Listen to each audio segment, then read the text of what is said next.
Engkau Allah yang layak untuk kami puja di dalam kehidupan kami. Tiada yang lain, hanya Engkau Tuhan di dalam kehidupan kami. Dengarkanlah dan terimalah pujian penyembahan kami kepadamu pada saat ini. Dan saat ini kami rindu untuk boleh Tuhan berbicara kepada kami pribadi lepas pribadi lewat kebenaran firman Tuhan. Biarlah kami semua menjadi tanah yang subur, yang siap ditanami oleh kebenaran firman-Mu, dan benih firman-Mu akan tumbuh berbuah di dalam kehidupan kami. Ini kami semua Tuhan, kami siap untuk mendengarkan Engkau. Hamba-Mu, biarlah Tuhan tolong supaya isi hati-Mu sungguh-sungguh boleh dinyatakan bagi kami pada saat ini. Dalam Kristus Yesus kami berdoa, amin. Silakan duduk.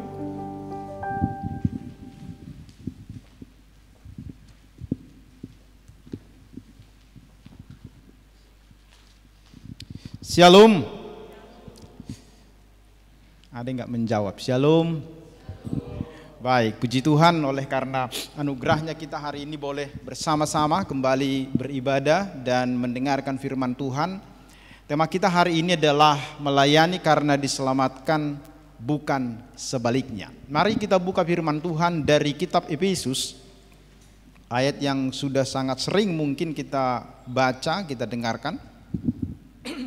Efesus pasal yang kedua ayat 8 sampai dengan 10. Efesus pasal 2 ayat 8 sampai 10. Mari kita baca bersama-sama dari ayat 8 sampai dengan ayat yang ke-10. 2 ya. Sebab karena kasih karunia kamu diselamatkan oleh iman, itu bukan hasil usahamu tetapi pemberian Allah. Itu bukan hasil pekerjaanmu, jangan ada orang yang memegahkan diri.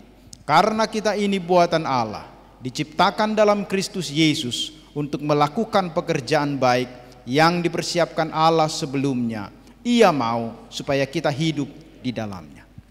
Saudara yang dikasihi oleh Tuhan, ada banyak orang Kristen berpikir di dalam hidupnya, kalau dia menjadi seorang Kristen yang baik, maka dia harus berbuat baik supaya Tuhan berkenan kepada dia. Ada banyak pula yang merasa bahwa semakin dia banyak melayani, maka semakin besar pula peluangnya untuk diterima oleh Tuhan. Coba kita misalnya memperhatikan di sekitar kita. Ada banyak orang di gereja, di organisasi rohani, bahkan di lingkungan pelayanan, mereka begitu aktif. Misalnya yang paling banyak di paduan suara, ya kan? Ikut pengumuman KOR 1, 2, 3 itu. Ada banyak sekali mereka lakukan itu. Bahkan begitu banyaknya paduan suara sehingga hari Minggu kadangkala seperti festival KOR. Dan semua orang berpikir dengan cara seperti itu bahwa mereka akan diterima oleh Tuhan. Ada banyak kegiatan-kegiatan yang diikuti dan semua itu bersifat rohani. Anda kalau sudah menikah nanti paling tidak Anda akan masuk pertama di kumpulan gereja, yang kedua di STM, kemudian margamu, marga suamimu atau istri sebaliknya, marga mamanya, apalagi mamanya bapak kita, kalau naik lagi ke opung kita, kurang hari Minggu. Semua itu kegiatan rohani dan itu semua dibungkus. Dan banyak orang berpikir bahwa ketika mengikuti itu adalah syarat bagi dia semakin rohani dilihat Tuhan dan semakin diterima oleh Tuhan.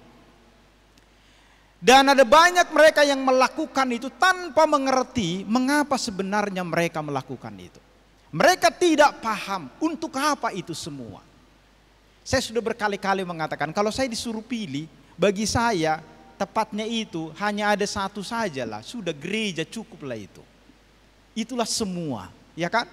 Itulah hal rohani. Marga dan segala macam tidak usah dibungkus itu dengan hal rohani. Karena kalau saya melihat nggak ada kasih yang sungguh-sungguh di situ. Karena itu akan kita dapatkan kasih dari mereka kalau kita melakukan sesuatu kepada mereka. Kalau tidak nggak mungkin itu. Coba Anda tidak pernah datang, siapa yang akan mendatangimu? Tapi kalau di gereja, saya di gereja, sekalipun dia tidak pernah gereja, kalau ada sesuatu terjadi, maka saya tetap datang kepadanya. mendoakannya, dan segala macam dilakukan. Pelayanan kasih tetap dikerjakan. Karena apa? Karena memang itu adalah pelayanan yang harus dikerjakan. Karena saya mengerti bahwa itu adalah bagian daripada pelayanan dan tugas saya. Nah, saudara-saudari yang dikasihi oleh Tuhan, ada orang melakukan pelayanan itu semua karena ingin dihargai. Ya kan? Ada banyak orang menjadi penatua di gereja supaya dipanggil Amang, Inang, ya begitu kan, itu panggilan hormat dipikirnya, sehingga nanti kalau ada acara-acara dia dipanggil seperti itu. Dan kalau dia menjadi boru pun tidak merhobas dia, karena statusnya yang adalah pelayan Tuhan. Jadi banyak orang melakukan itu karena pengen dihargai. Ada juga yang menganggap bahwa semua itu dilakukannya supaya Tuhan lebih memberkati hidupnya. Dan ada pula yang berpikir kalau sudah cukup aktif di gereja, ikut semua kegiatan, rajin memberi, berbuat baik, maka aku pasti akan masuk surga. Dia berpikir itu semua kegiatan itu Tuhan akan melihat dia, menghitung semua yang dilakukannya, ditimbanglah.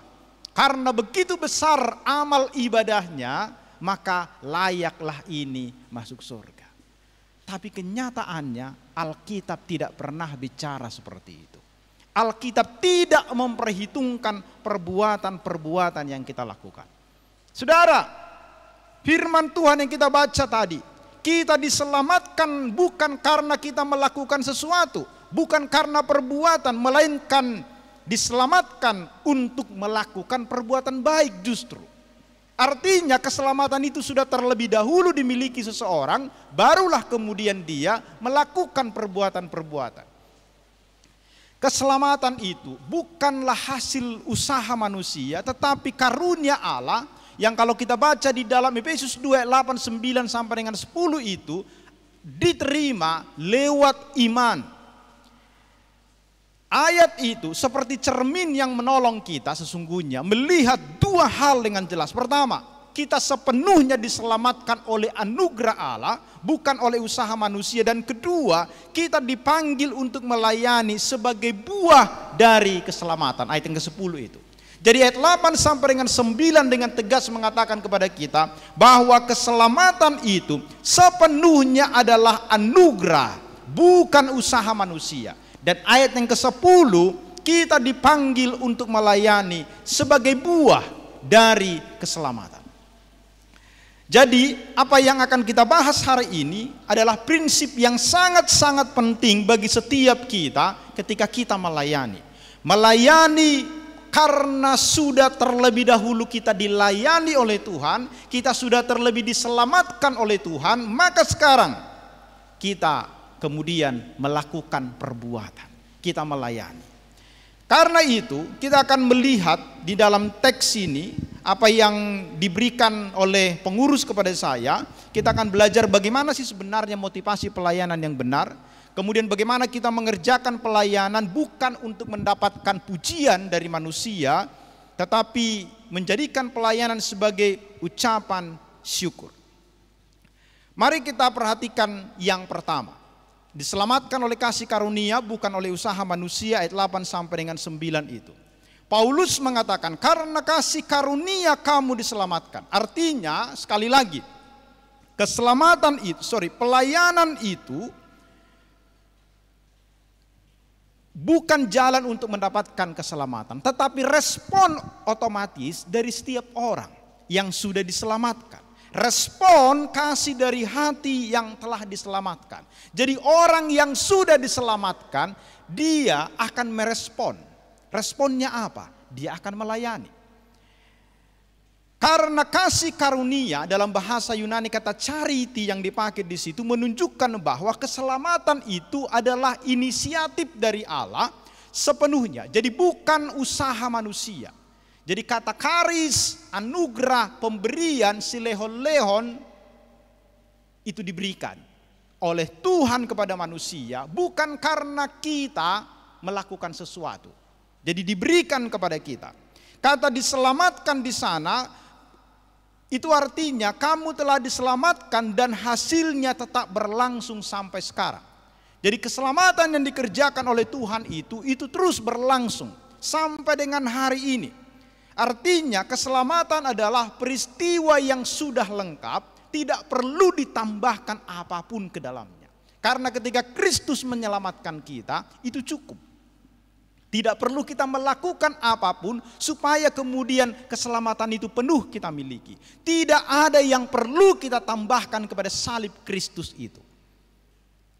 Jadi itu penuh, sempurna. Apa yang dikerjakan Kristus di kayu salib itu cukup untuk keselamatan kita. Tidak perlu kita tambahkan apapun. Jadi kata diselamatkan itu di dalam bentuk perfect tense, artinya keselamatan itu adalah berlangsung sampai seterusnya. Jadi hanya satu kali Tuhan melakukan, menyelamatkan kita, dan itu terus. Maka tidak perlu lagi kita mengerjakan apapun untuk kemudian keselamatan itu menjadi milik kita. Artinya itu diberikan oleh Tuhan bagi kita. Dan alat untuk menerima keselamatan itu disebutkan di situ adalah oleh iman. Menunjukkan alat penerimaan bukan penyebab keselamatan. Iman seperti tangan kosong yang menerima anugerah Allah. Jadi bukan seperti mata uang atau uang untuk membayar, bukan. Jadi iman itu adalah seperti tangan kosong menerima anugerah Allah. Jadi ketika Paulus berkata kamu diselamatkan bukan karena imanmu hebat, tetapi karena kasih karunia Allah yang kamu terima lewat iman itu. Jadi misalnya contohnya begini, kalau ada seseorang yang tenggelam di sungai yang dalam, semakin dia berjuang maka semakin ia tenggelam. Lalu datanglah seseorang menyelamatkan dia, melompat menariknya keluar. Setelah dia selamat, apakah dia bisa berkata, aku selamat karena aku pandai berenang? Enggak bisa dia berkata seperti itu. Kenapa? Karena dia selamat karena ada yang menyelamatkan dia dari sana. Jadi kita pun seperti itu. Kita tidak selamat karena pelayanan atau amal perbuatan kita. Kita diselamatkan karena kasih karunia lewat iman kepada Yesus Kristus. Karena itu, saudara-saudara, poinnya di sini, motivasi pelayanan yang benar bukan untuk memperoleh kasih Allah, tetapi karena kita sudah menerima kasih Allah itu. Jadi pelayanan yang sejati itu lahir dari mana? Lahir dari hati yang sudah diselamatkan, bukan dari usaha mencari pengakuan. Jadi kalau ada orang berpikir bahwa pelayanan kita adalah kontribusi kita, pembayaran kita untuk kemudian kita mendapatkan ataupun mempertahankan keselamatan, sesungguhnya kita sedang menghina karya Kristus yang dilakukan di kayu salib. Jadi jangan pernah berpikir ketika kita aktif di dalam pelayanan, kita sedang membayar. Itu salah itu. Karena apa? Karena kalau kita berpikir seperti itu, kita mendapatkan atau mempertahankan keselamatan, kita melakukan sesuatu, maka kita sedang menghina karya Kristus yang sudah selesai di atas kayu salib. Makanya perkataan Kristus yang terakhir di kayu salib itu adalah tetelestai, sudah selesai, sudah berakhir, sudah cukup untuk menyelamatkan manusia. Tidak ada lagi yang perlu ditambahkan kepada salib Kristus itu. Itu sudah cukup untuk menyelamatkan manusia. Jadi pelayanan bukanlah uang untuk membeli keselamatan, melainkan sebagai ucapan syukur kita, ucapan terima kasih kita karena kita telah menerima keselamatan itu dengan cuma-cuma. Karena itu, mari kita di dalam hidup kita, ketika kita melakukan pelayanan, kita melakukan itu dengan kesadaran penuh bahwa ini adalah ucapan syukurku kepada Tuhan. Karena aku ingin berterima kasih kepada Tuhan, karena Dia sudah menyelamatkanku, maka aku melayani. Jadi kalau ada orang disuruh melayani, masih berpikir, masih beralasan dan segala macam, dia nggak tahu terima kasih. Kita harus sadar itu. Orang yang tidak mau melayani, sesungguhnya adalah orang yang jangan-jangan belum menerima anugerah keselamatan. Jadi orang yang menerima anugerah keselamatan, maka respon dia adalah melakukan pelayanan. John Newton, tahu John Newton ya? Seorang yang menciptakan lagu Amazing Grace, satu lagu yang sangat terkenal. Dia seorang kapten kapal budak yang sangat keras hati, moralnya begitu bejat. Ia membawa ribuan manusia dari Afrika untuk kemudian diperdagangkan. Dalam sebuah pelayaran, ketika kapalnya hampir karam oleh karena badai yang begitu dahsyat, diambang kematian, ia berseru kepada Tuhan yang sepanjang hidupnya sebenarnya dia terus menghina itu. Dan ajaibnya, kemudian kapal itu bisa selamat. Kemudian pengalaman itu menjadi satu titik pertobatan yang sejati daripada seorang John Newton. Ia menyadari bahwa keselamatan yang ia terima sama sekali bukan karena perbuatan yang dia lakukan, karena tidak ada satupun kebaikan dalam dirinya. Bayangkan dia menjual manusia untuk diperbudak. Tidak ada satu kebaikan pun. Kemudian di tengah laut itu ketika badai yang begitu dahsyat, yang begitu luar biasa, dia hampir mati, tapi dia berteriak kepada Tuhan yang selama ini dia hina. Kemudian badai berhenti, kapalnya bisa selamat. Dia begitu menyadari itu. Itu sebabnya lagu Amazing Grace itu diciptakannya. Karena dia sadar betul bahwa kasih yang begitu luar biasa diberikan kepada dia yang tidak layak sama sekali. Tidak ada satu kebaikan. Dia begitu bejat di dalam hidupnya, tapi Tuhan menyelamatkan hidupnya. Maka setelah itu dia menjadi seorang pendeta, menyerahkan hidupnya kepada Tuhan, melayani Tuhan. Kenapa? Karena dia sadar semua hidupnya selama ini bobrok. Dan untuk meresponi anugerah yang diberikan kepada dia, maka dia melayani. Jadi kalau kita menyanyikan lagu Ajaib Benar Anugerah itu, Kidung Jemaat nomor berapa itu saya lupa. Itu adalah satu lagu yang diciptakan oleh John Newton di dalam satu pengalamannya yang merasakan bahwa dia menerima anugerah Tuhan yang begitu besar dalam hidupnya.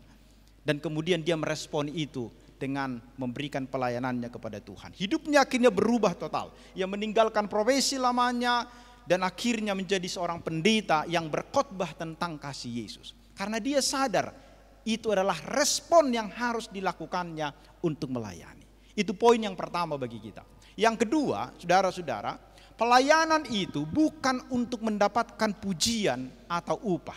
Di ayat yang ke-9, itu bukan hasil pekerjaanmu. Jangan ada orang yang memegahkan diri.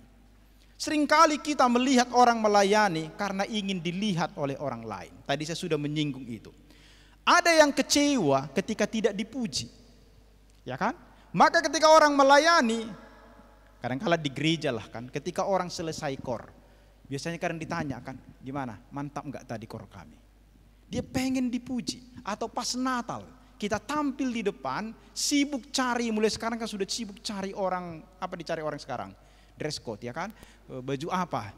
Padahal panitia Natal baru seminggu yang lalu dibentuk ya kan. Sudah sibuk mencari. Kenapa? Karena penampilan. Dia pengen dipuji orang nanti. Penampilannya bagaimana? Pakaiannya bagaimana?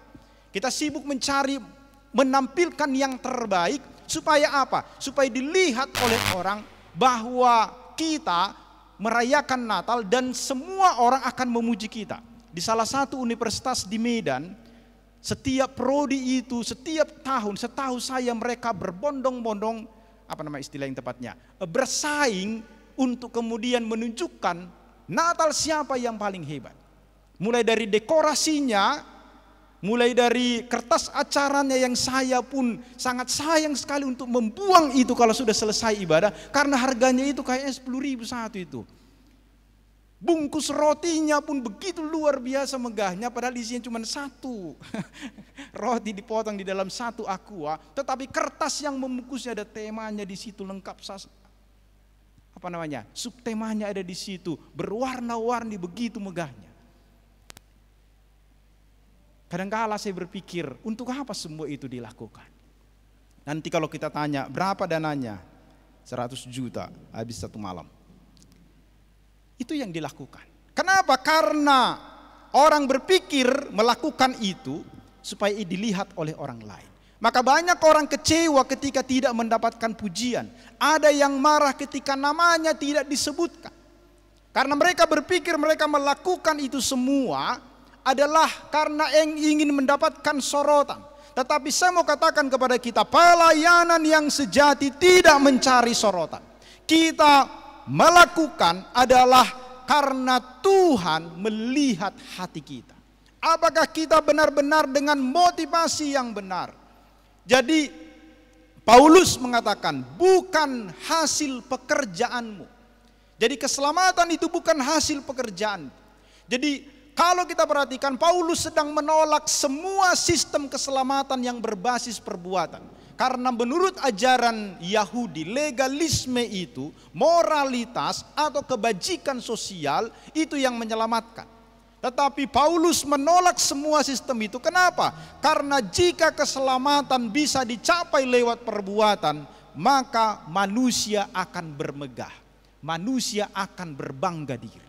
Itu sebabnya Paulus mengatakan, itu bukan hasil pekerjaanmu, jangan memegahkan diri. Karena kalau kita mendapatkan keselamatan karena kita melakukan sesuatu, maka kita pasti akan menyombongkan diri karena itu. Yakinlah, itu adalah manusiawi sekali. Itu sebabnya keselamatan itu harus diberikan oleh Tuhan. Jadi keselamatan yang sejati itu meniadakan segala kebanggaan manusia. Jadi tidak mungkin orang yang sungguh-sungguh diselamatkan, dia akan merasa bangga sekali ketika dia selesai penampilan. Mustahil itu. Karena apa? Karena orang yang sungguh-sungguh sadar bahwa dia diselamatkan oleh anugerah Tuhan, dia akan memberikan penampilan yang terbaik adalah untuk menyenangkan hati Tuhan, bukan untuk menyenangkan manusia. Tetapi seringkali yang kita lakukan dan kita lihat adalah banyak orang tampil di depan adalah untuk menyenangkan hati manusia. Karena itu, pelayanan tidak boleh menjadi sarana pembuktian diri.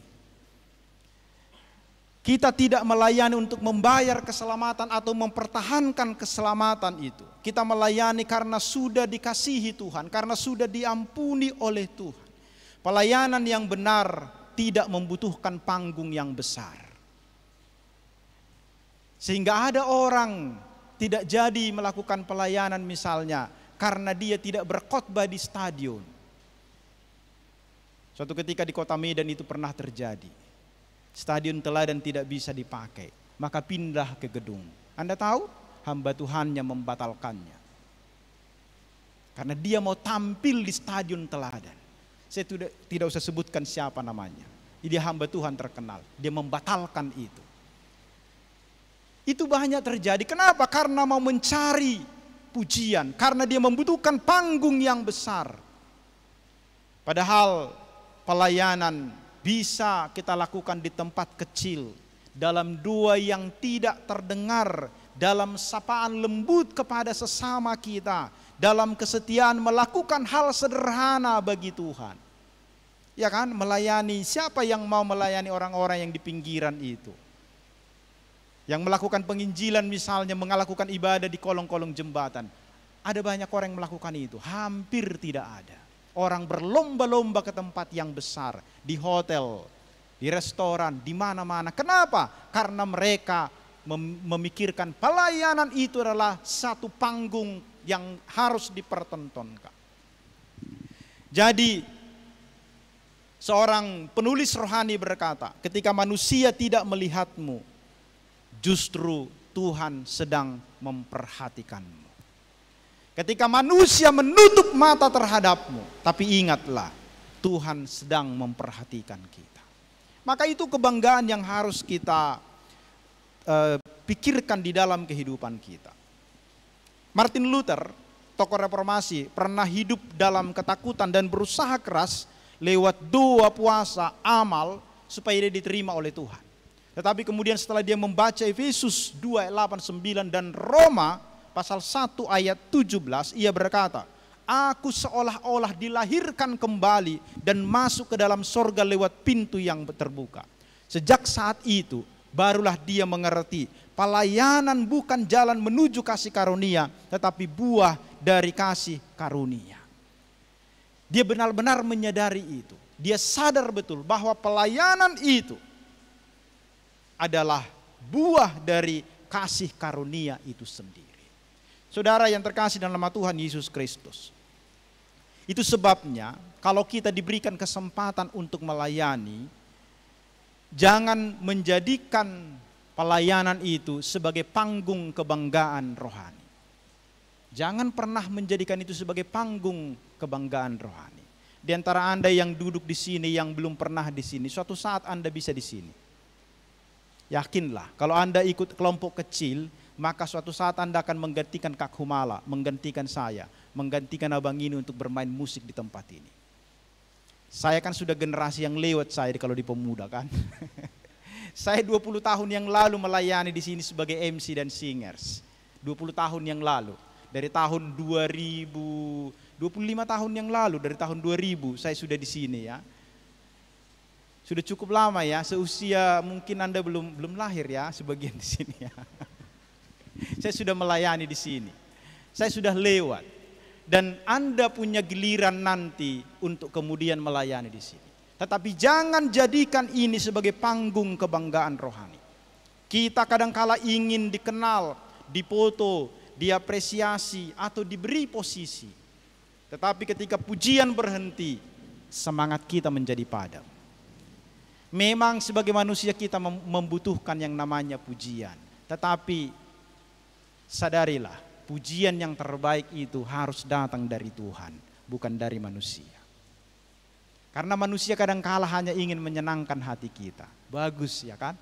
Kita nggak suka, nanti setelah ini kan kakak abang-abang akan evaluasi di situ, di meja itu.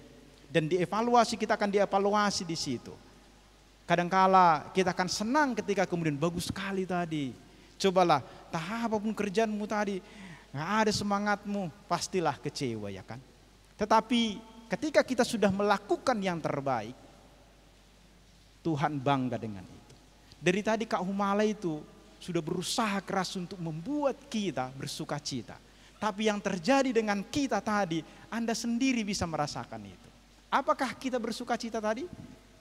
Bersuka cita, tetapi ekspresi kita tidak nampak sama sekali. Yang pria disuruh, kayaknya cuma suaraku tadi yang kedengaran. Kenapa bisa begitu, ya kan? Ya semangatlah, nanti kita nyanyikan lagi setelah ini ya. Supaya muncul, kita melakukan itu untuk Tuhan, bukan supaya Kak Humala disenangkan, bukan. Tetapi supaya Tuhan disenangkan dengan nyanyian kita. Jadi pelayanan yang didasarkan pada pujian manusia, itu akan berakhir ketika tepuk tangan berhenti. Ingatlah itu. Jadi pelayanan yang berakar kepada kasih Kristus akan terus menyala sekalipun tidak ada sorotan kamera. Akan terus kita semangat melakukan itu. Saya dulu ketika melayani itu, ketika MC misalnya, ketika sedikit yang datang, hati saya itu enggak nyaman, gelisah saya. Saya mau lebih suka banyak orang. Tapi ketika saya sudah mulai berkhotbah, saya tidak pernah peduli berapa banyak mereka yang mendengarkan khotbah saya. Mau 100, mau 1000, mau 3 orang, bagi saya sama saja itu. Saya bukan mau menyenangkan hati orang, saya mau menyenangkan hati Tuhan. Saya sudah khotbah di depan mungkin 1000-an orang. Tapi saya juga pernah khotbah yang datang cuma 3 orang. Hanya penatua yang ada di situ. Bagi saya itu sama saja. Tidak ada persoalan di situ. Kita harus sampai kepada hal seperti itu. Kadang-kala kan kita sudah mempersiapkan yang terbaik. Yang datang cuma 5 orang. Apakah kita kecewa atau kita tetap semangat? Ayolah, jujurlah. Secara manusia kadang-kala kita kecewa dengan itu. Tetapi ingatlah, pelayanan itu bukan hanya untuk manusia, tetapi terlebih adalah sebagai ucapan syukur kita kepada Tuhan. Maka lakukanlah itu dengan sukacita, sekalipun tidak ada yang tepuk tangan untuk itu. Karena Tuhan akan bertepuk tangan ketika kita terus melakukan itu dengan setia. Itu sebabnya Yesus berkata di dalam Matius pasal 6 ayat 1. Ingatlah, jangan kamu melakukan kewajiban agamamu di hadapan orang supaya dilihat mereka. Yesus mengingatkan, pelayanan sejati tidak mencari upah di bumi, tetapi di surga. Makanya Paulus juga menegaskan itu dalam 2 Korintus 5:14. Jika aku melayani itu bukan karena aku mau disanjung, tapi karena kasih Kristus yang menguasai aku. Jadi jangan melakukan pelayanan supaya kemudian dilihat oleh orang. Kita belajar misalnya dari siap tokoh suster Katolik yang sangat terkenal, Bunda Teresa. Dia melakukan pelayanan itu. Dia melakukan pelayanan kepada orang-orang termiskin di Kalkuta di India itu. Justru dia menemukan kemuliaan di dalam pelayanan tersembunyi yang tidak glamor itu. Bahkan dia mendapatkan Nobel perdamaian itu tidak pernah mengubah cara pelayanan dia yang sederhana. Dia tidak pernah membanggakan diri karena itu. Kasihnya kepada Yesus yang dia lihat dalam setiap wajah yang terlantar, yang sekarat. Dia berkata, kita mungkin tidak bisa melakukan hal-hal besar, tetapi kita dapat melakukan hal-hal kecil dengan kasih yang besar. Itu merupakan satu hal yang kita lihat dari seorang Mother Teresa yang begitu luar biasa. Dia melakukan pelayanan bukan supaya dia dapat Nobel perdamaian. Bahkan ketika dapat pun, dia tidak pernah membanggakan itu sedikit pun. Saudara yang terkasih dalam nama Tuhan Yesus Kristus. Yang ketiga, pelayanan itu sebagai wujud syukur. Ayat yang ke-10a. Karena kita ini buatan Allah, diciptakan dalam Kristus Yesus untuk melakukan pekerjaan baik. Kita ini buatan Allah, disebutkan karya seni dari Allah. Kita bukan produk kebetulan, tetapi kita adalah hasil karya Allah yang memiliki tujuan melakukan pekerjaan baik. Keselamatan yang sejati akan selalu melahirkan rasa syukur, seperti yang saya sudah katakan itu tadi. Jadi rasa syukur itu akan nampak di dalam kerinduan kita untuk melakukan pelayanan. Orang yang benar-benar melayani, orang-orang yang benar mengalami kasih Tuhan, menerima kasih Tuhan, itu tidak akan mungkin bisa berdiam diri di dalam hidupnya. Itu akan terus melakukan pelayanan. Jadi melayani itu bukan karena kewajiban, tetapi karena syukur kita, karena sukacita kita. Melayani bukan karena kita takut masuk neraka, bukan. Jadi jangan berpikir kalau kita kemudian melakukan pelayanan supaya kita jangan dihukum, supaya kita jangan masuk neraka, tetapi karena ingin memuliakan Tuhan yang telah menebus kita. Makanya tadi dalam Mazmur 116 itu ya kan, ayat 12 yang kita baca tadi. Bagaimana akan kubalas kepada Tuhan segala kebaikannya kepada aku. Tadi saya pikir ada lagunya itu akan dinyanyikan. Ya, itu lagu yang bagaimana kita bisa membalas kebaikan Tuhan yang diberikannya kepada kita. Jadi orang yang bersyukur tidak melayani karena disuruh, tetapi karena hatinya digerakkan. Bukan karena dipaksa kita. Minggu depan kau jadi MC, jadi menyusun kursi dan segala macam. Bukan karena itu. Ambillah pelayanan. Dulu saya di Pemuda, rambut saya dulu segini, sekarang aja habis rambutnya. Rambut saya segini, saya melayani datang ke sini. Waktu itu saya masih kelompok kecil itu, saya mengingat itu. Saya selalu duluan datang ke tempat ini. Saya tidak pernah disuruh abang-abang dulu. Ada Bang Parlindungan, Bang Ramlan dulu yang senior-senior, ada Bang Polmen. Saya datang ke sini, saya susun aja kursinya, nggak disuruh. Saya ngepel lantai, nggak ada yang suruh. Saya lakukan itu. Saya bukan pengurus, saya jemaat, tapi sudah ikut kelompok kecil. Saya kerjakan bukan karena mau dipuji orang. Kalau mau dipuji orang nanti 3:30 saya melakukan itu. Enggak, jauh jam 2 saya sudah kerjakan. Nggak ada yang tahu kadangkala saya sudah melakukan itu. Dan saya tidak perlu pujian dari orang. Kenapa? Karena digerakkan oleh kasih karunia itu. Karena sudah diselamatkan oleh Tuhan maka melakukan itu. Jadi kita perlu belajar bagaimana kita bisa membalas kasih karunia Tuhan itu adalah dengan melakukan pelayanan. Jadi motivasi yang lahir dari rasa syukur kita itu adalah motivasi yang sejati. Bukan karena kita ingin mendapatkan sesuatu. Yang keempat, kita dipanggil untuk melayani. Ayat 10b. Yang dipersiapkan Allah sebelumnya. Ia mau supaya kita hidup di dalamnya. Artinya pelayanan itu bukan pilihan. Pelayanan itu bukan pilihan itu, tetapi panggilan bagi setiap orang yang sudah diselamatkan. Ia mau supaya kita hidup di dalamnya. Itu kewajiban, keharusan. Itu kemauan Tuhan bagi kita. Tuhan sudah menyiapkan ladang pelayanan bagi kita masing-masing. Sudah disiapkan Tuhan itu. Tidak ada yang kebetulan. Tidak ada yang kebetulan kita diantar ke tempat ini. Ya kan? Saya dulu kuliah di ITM. Gimana saya bisa sampai ke tempat ini? Saya haus. Saya sering kali di Pardede Hall itu, asal ada kebaktian di situ saya ikut. Tapi saya tidak menemukan tempat di mana saya melayani. Saya ikut Naposo Bulung di gereja, tapi hati saya tidak pernah dipuaskan di situ. Kemudian saya sampai ke, masih di sana dulu, nomor 14, saya mencirim. Sampai ke tempat ini. Dan bukan kebetulan, akhirnya saya bisa seperti sekarang ini. Itu proses Tuhan. Tuhan sudah menyiapkan ladang pelayanan bagi kita masing-masing. Hanya maukah kita taat untuk kemudian mendengarkan kemana Tuhan akan arahkan kita. Jadi Tuhan sudah mempersiapkan. Yang dipersiapkan Allah sebelumnya. Perhatikan kata itu.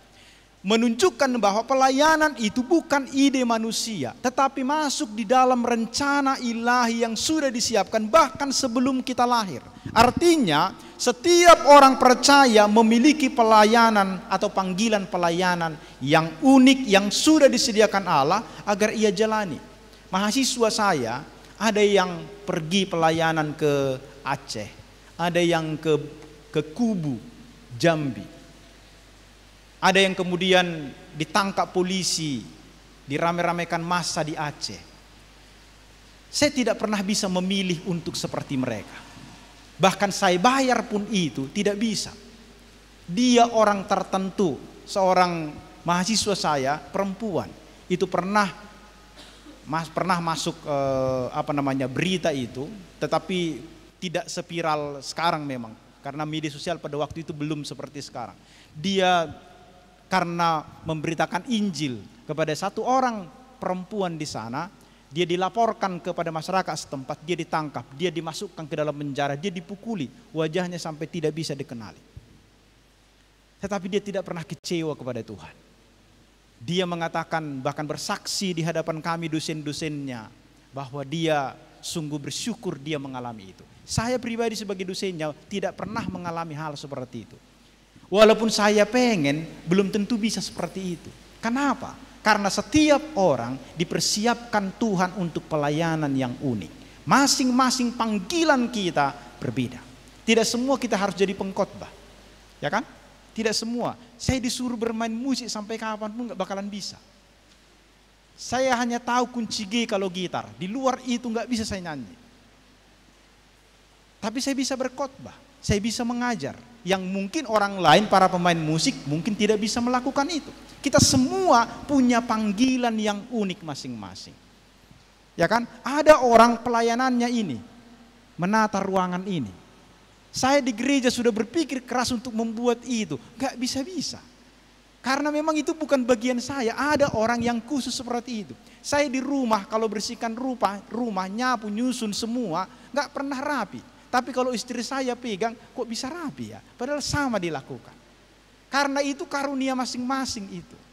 Itu maksud saya, hal sederhana seperti itu. Kita semua dipersiapkan Allah, ada pelayanan yang sudah dipersiapkan Allah sebelumnya. Jadi itu bukan ide manusia, tetapi sesuatu yang disiapkan oleh Allah bagi kita masing-masing, panggilan unik supaya kita jalani. Jadi setiap orang diselamatkan, pasti dipanggil untuk melayani. Tidak ada kita yang dipanggil untuk menjadi penonton. Ya kan? Karena penonton itu selalu lebih pintar dari pemain. Maka kita akan menjadi orang yang mengkritik ketika kita tidak terjun di lapangan. Ya kan? Kalau nonton bola, ya komentator yang paling pintar. Tapi kalau disuruh main gak pernah bisa. Oke. Karena itu Allah tidak menyelamatkan kita untuk duduk nyaman, tetapi kita dipakai untuk menjadi berkat bagi dunia. Kita semua, siapapun kita, tidak peduli seberapa tinggi IQ kita, berapa tinggi pendidikan kita, tetapi kita semua dipanggil dan kita memiliki bagian di dalam pelayanan. Semua kita dipanggil menjadi saksi Kristus di tengah-tengah dunia ini. Saudara yang terkasih, mungkin kita menganggap bahwa siapa saya? Ngomong aja saya susah. Kadang-kala seperti itu kan. Musa pun gak bisa ngomong dengan baik. Tetapi Tuhan bilang, kan ada saudaramu di situ Harun yang bisa kau pakai berbicara. William Carey, tahu William Carey ya? Mungkin sebagian tahu William Carey. William Carey itu adalah seorang penginjil yang pergi ke India, menyelamatkan banyak orang di India supaya percaya kepada Kristus. Anda tahu siapa dia? Dia sebenarnya adalah hanya seorang tukang sepatu yang dipakai oleh Tuhan. Dia tidak punya kemampuan apa-apa. Bahkan ketika dia di sana sampai istrinya meninggal, gila, anaknya meninggal, belum ada yang bertobat. Yang dilakukannya adalah kemudian mencetak Alkitab. Dan lewat itulah kemudian ada orang bertobat. Ada seorang dulu pelayanan di PDPA ini, buka gereja dia di Kabanjahe. Dulu dia misionaris ke Tibet.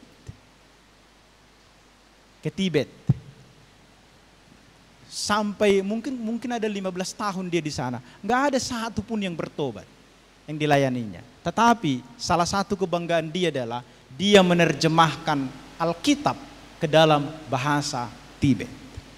Dan itu akan kemudian membuat orang bertobat karena sudah ada di dalam bahasa mereka. Artinya, maksud saya adalah mungkin kita merasa kita tidak punya kemampuan apa-apa. Tetapi Tuhan bisa memakai kita sesuai dengan kemampuan yang kita miliki. Maka jangan berpikir merasa kecil hati di hadapan Tuhan. William Carey itu diejek oleh orang-orang ketika dia mau pergi ke sana. Bahkan pada waktu itu di gereja-gereja Protestan itu belum ada hal-hal yang seperti itu. Para pendeta-pendeta pun mengejek dia. Bahkan mereka berkata kalau Tuhan mau menyelamatkan orang kafir, Ia akan melakukannya tanpa bantuanmu. Kata mereka kepada William Carey. Tetapi William Carey tetap yakin bahwa setiap orang yang diselamatkan dipanggil untuk melayani terlepas apapun latar belakangnya. Sesuai dengan kapasitasnya.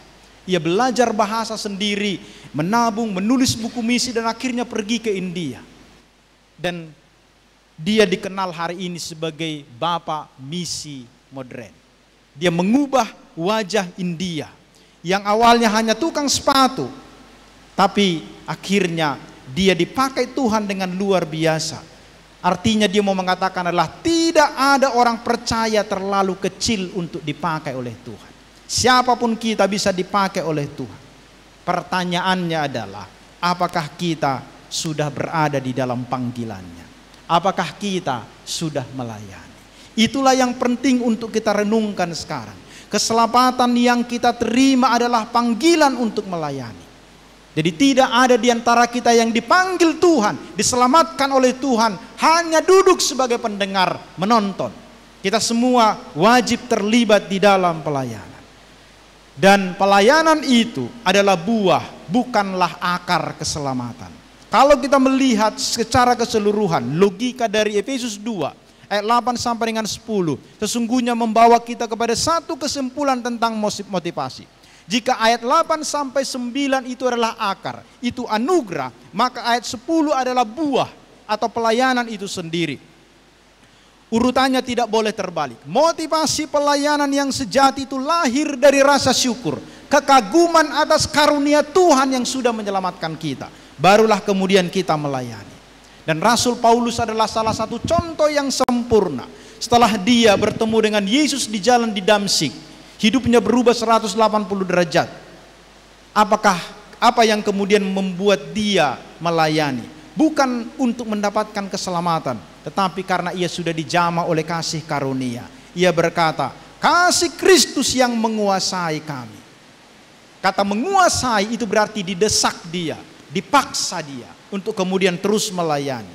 Jadi sekali lagi, pelayanan itu adalah respon yang tidak bisa kita elakkan, yang diubah oleh anugerah Allah di dalam diri kita. Sehingga kita tidak bisa berdalih. Jadi ingatlah, diselamatkan dulu baru melayani. Jangan melayani supaya diselamatkan, maka kita akan mencari pujian. Kita akan mencari pujian dari manusia. Jadi keselamatan itu adalah akar, pelayanan adalah buah. Saudara, saya akan menutup ini dengan satu cerita pada tahun 1956 ada seorang pemuda bernama Jim Elliot. Bersama 4 rekannya, Nate Sain, Ed M. Cooley, Fleming, dan Roger Yuerdian memutuskan untuk pergi melayani suku Auca di pedalaman Amazon di Ekuador. Suku itu dikenal sangat buas dan telah banyak membunuh orang-orang asing yang datang mencoba mendekat kepada mereka. Jim Elliot itu tahu resikonya begitu besar, tetapi karena dia yakin akan panggilannya yang jelas dari Tuhan, di dalam bukunya ia menulis kalimat yang sangat terkenal di seluruh dunia. Ia mengatakan ia bukan orang bodoh yang menyerahkan apa yang tidak dapat ia pertahankan untuk memperoleh apa yang tidak dapat hilang. Artinya Jim melayani bukan untuk mencari keselamatan, tetapi karena ia sudah memiliki keselamatan yang kekal di dalam Kristus dan hidupnya ia serahkan sebagai ucapan syukur kepada Tuhan. Dan tanggal 8 Januari 1956 kelima misionaris itu dibunuh oleh suku yang mereka layani. Itu dicatat di dalam sejarah. Bagi dunia itu adalah satu kegagalan, tetapi bagi Tuhan itu adalah kemuliaan. Beberapa tahun kemudian, istri daripada Jim Elliot kembali ke suku yang sama. Dia mengampuni para pembunuh suaminya dan akhirnya mempertobatkan mereka, membawa mereka kepada Kristus. Salah seorang dari komunitas itu yang membunuh suaminya akhirnya menjadi pendeta bagi komunitas mereka itu. Hidup Jim Elliot itu berakhir muda, tetapi pelayanannya terus hidup karena dilakukan bukan untuk upah duniawi, tetapi karena kasih yang ia terima dari Kristus. Jim Elliot melakukan pelayanan bukan supaya diselamatkan, tetapi karena ia sudah diselamatkan. Dia tidak peduli nyawanya. Kita mengingat bagaimana kisah Munson dan Liman yang pernah datang ke tanah Batak mengabarkan Injil. Mereka juga dibunuh oleh orang Batak. Hari ini kuburannya ada di Lobu Pining, jalan ke Sibolga itu. Mereka dibunuh oleh orang Batak. Tetapi mamanya ketika mendengarkan peristiwa itu, dia menangis sejadi-jadinya. Dia berkata, tidak ada lagi anakku yang bisa kukirim ke tanah Batak. Kenapa? Karena dia sadar itu adalah bagian pelayanan yang harus dikerjakan. Dia bukan menyesal anaknya mati, tetapi dia menyesal tidak ada lagi anaknya yang bisa dikirimnya untuk melayani orang Batak. Dan buah darah martir itu sebabnya hari ini orang-orang Batak mengenal siapa itu Kristus. Dan HKBP menjadi buah pelayanan terbesar yang hari ini menjadi gereja terbesar di Asia Tenggara adalah buah daripada darah martir itu. Mereka melakukan itu karena apa? Karena mereka sudah dilayani oleh Tuhan dan mereka mau melayani. Saudara, Jim Elliot itu menulis di dalam satu catatannya, dalam buku hariannya. Dia mengatakan begini, jika tiba waktumu mati, pastikan satu-satunya yang harus kamu lakukan hanyalah mati, bukan menyesal karena belum taat. Ketika kita mati, jangan sampai ada penyesalan kita tidak melakukan sesuatu. Hidup kita tidak panjang di tengah-tengah dunia ini. Ada memang orang yang sampai berumur 80 tahun, 90 tahun. Tetapi ada juga orang yang hanya 7 minggu, 7 tahun, 17 tahun dipanggil oleh Tuhan. Berapa usiamu hari ini? Mungkin 17, 20, 25 tahun. Apakah masih panjang lagi? Enggak tahu. Saya bukan ingin menakut-nakutimu. Tetapi hidup kita pasti akan berakhir. Tetapi apakah kemudian di dalam kehidupan kita ini kita sudah melakukan yang terbaik bagi Tuhan? Jim Elliot sudah melakukan tugas pelayanannya dengan baik. William Carey sudah melakukan tugas dan bagiannya. Semua tadi yang saya sebutkan itu, Mother Teresa, John Newton, semua mereka sudah melakukan tugas pelayanan dengan baik. Bagaimana dengan kita? Apakah kita hanya duduk menjadi penonton? Tuhan tidak memanggil kita untuk menjadi penonton yang diam di dalam bangku-bangku ini. Tetapi Tuhan memanggil kita untuk melayani. Bukan supaya kita diselamatkan, tetapi karena kita sudah merasakan cinta kasih Tuhan. Dengan apa kita membalas cinta kasih Tuhan? Dengan memberikan pelayanan kepada Tuhan. Saya mendengarkan satu khotbah dari pendeta Benny Solihin. Di dalam khotbahnya Living Sacrifice, ia bercerita tentang sekuntum bunga yang sudah layu. Saya sangat senang sekali, bahkan berulang-ulang saya dengarkan video khotbah ini. Dia mengatakan begini, ada seorang pendeta setengah tua datang ke satu rumah sakit bermaksud untuk membesuk satu orang anak muda jemaatnya yang dalam 3 bulan terakhir terkena kanker yang sangat ganas. Pemuda yang begitu maco, hanya dalam waktu 3 bulan kemudian tubuhnya kemudian mulai kurus kering. Anehnya pendeta tua ini datang membawa sekuntum bunga yang sudah layu. Ketika dia datang dan sang pemuda senang pendeta yang berkunjung kembali, kemudian pendeta itu meletakkan bunga dan dia mengobrol dengan sang pemuda itu. Dia menghibur pemuda itu.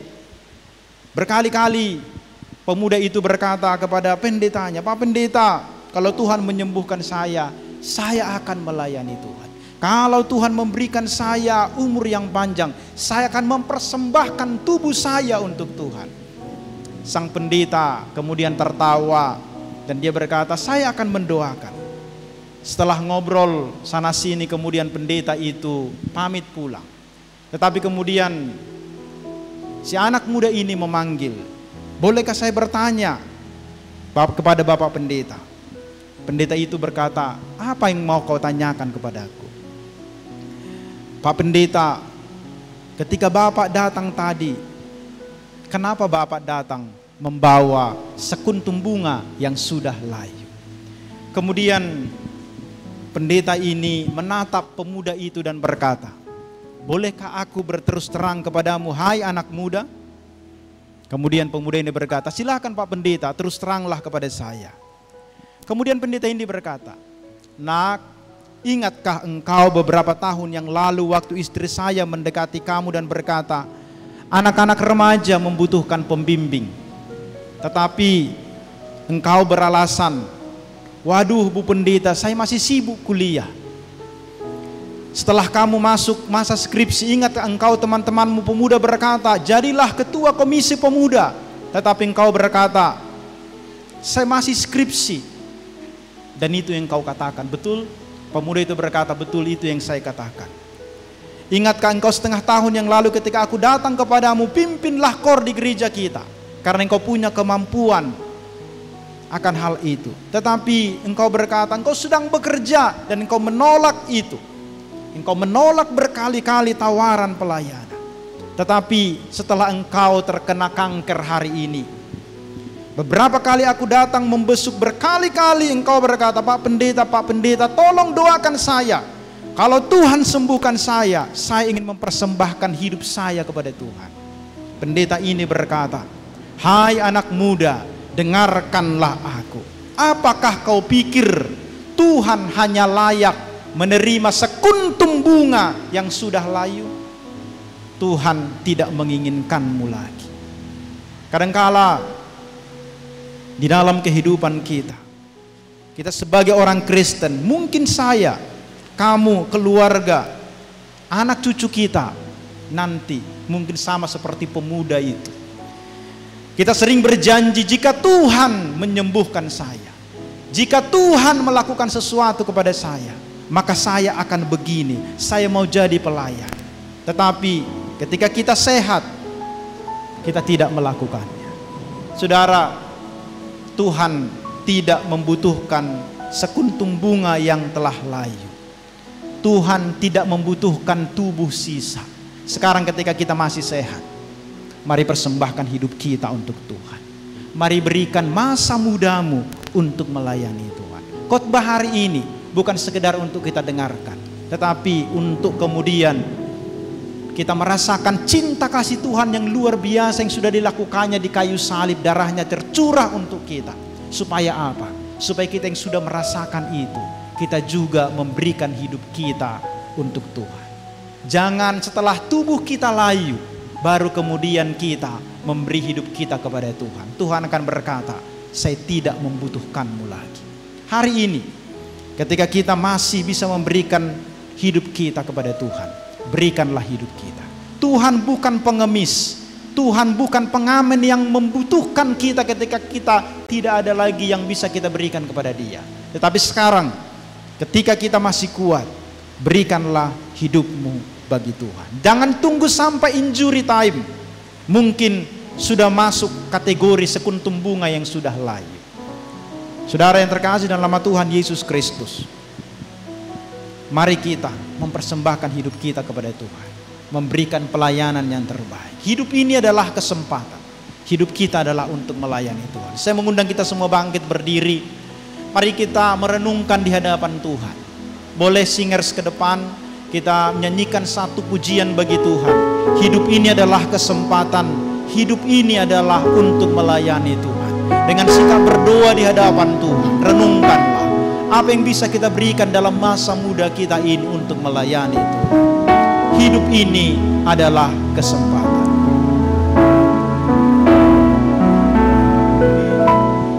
Hidup ini adalah kesempatan. Hidup ini untuk melayani Tuhan. Untuk melayani Tuhan. Jangan sia-siakan hidup yang Tuhan beri. Hidup yang Tuhan beri. Hidup ini hanya sementara. Hanya sementara. Oh Tuhan, pakailah hidup. Oh Tuhan, pakailah hidupku selagi aku masih kuat.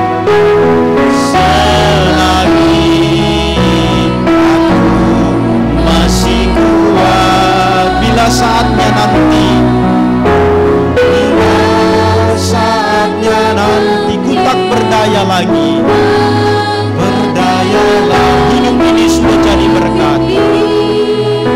Sudah jadi berkat. Sekali lagi katakan, hidup ini adalah kesempatan. Adalah kesempatan. Hidup ini untuk melayani Tuhan. Untuk melayani Tuhan. Jangan sia-siakan hidup yang Tuhan beri. Sia-siakan hidup yang Tuhan. Hidup ini hanya sementara.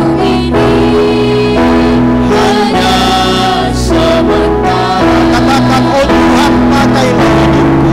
Oh Tuhan, pakailah hidupku. Selagi aku masih kuat. Bila saatnya nanti, bila saatnya nanti ku tak berdaya lagi. Berdaya lagi. Hidup ini sudah jadi berkat. Oh Tuhan, pakailah hidup. Oh Tuhan, pakailah hidupku. Selagi aku masih kuat. Bila saatnya nanti, bila saatnya nanti, tak berdaya lagi. Hidup ini sudah jadi berkat. Mari kita ambil sikap berdoa di hadapan Tuhan. Lihatlah dirimu selama ini. Tuhan sudah memberikan keselamatan bagimu. Apakah engkau menganggap sepi kasih anugerahnya itu bagi hidupmu? Dia sudah mati di kayu salib untuk menyelamatkan hidupmu. Bagaimana engkau meresponi itu? Maukah engkau memberikan hidupmu untuk melayani Tuhan? Jangan menjadi sekuntum bunga yang sudah layu. Ketika kita sudah tidak menjadi kuat, baru kita mau melayani Tuhan. Saudara, Tuhan bukan pengemis. Tuhan bukan pengamen di jalan. Tuhan membutuhkan orang-orang untuk melayani ketika masih kuat. Maukah engkau menjadi berkat bagi orang di sekitarmu? Mungkin kau berkata, aku tidak punya kemampuan, aku tidak bisa melakukan apa-apa.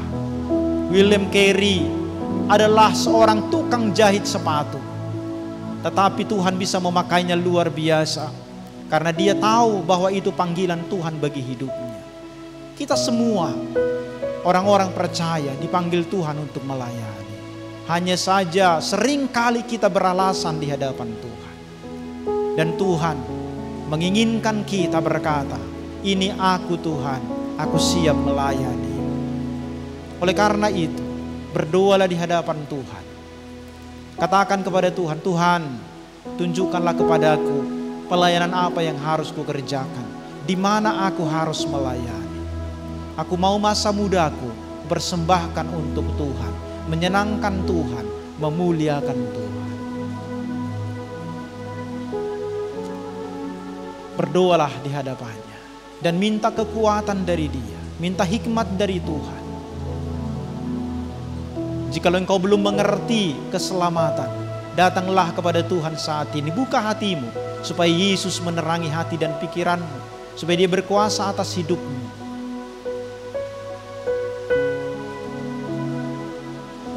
Dan Yesus akan menuntun untuk memberikan pelayanan yang terbaik sepanjang engkau hidup.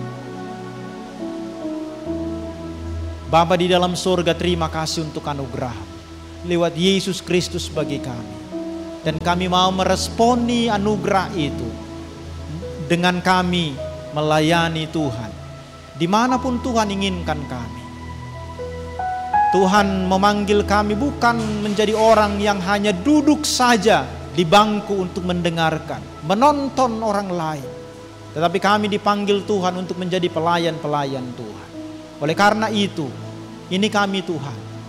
Pakailah kami menjadi alat anugerah Tuhan di tengah-tengah dunia ini. Ajari kami untuk mengerjakan bagian kami, apa yang harus kami lakukan. Terima kasih Bapa. Biarlah Roh Kudus-Mu yang meneguhkan, menguatkan kami semua. Termulialah Engkau, dalam Kristus Yesus kami berdoa. Amin.